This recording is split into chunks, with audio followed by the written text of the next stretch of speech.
Today we have a lot of sea animals. The first one is a crab. This is a crab. A crab is a sea animal. The next one is isopod. This is isopod. The next sea animal is a little redfish. This is a little redfish. The next one is a shark. This is a shark. The next sea animal is a scorpio. The next one is a catfish. This is a catfish. The next one is a parrotfish. This is a parrotfish.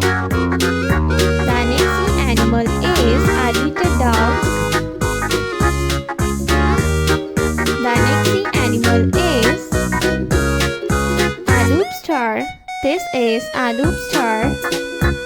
The next one is a whale. This is a blue whale.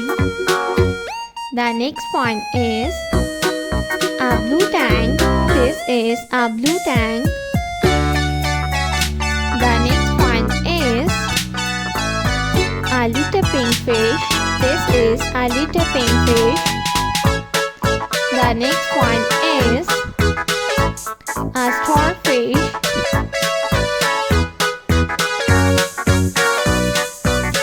The next one is a little pink fish. This is a little pink fish. The next one is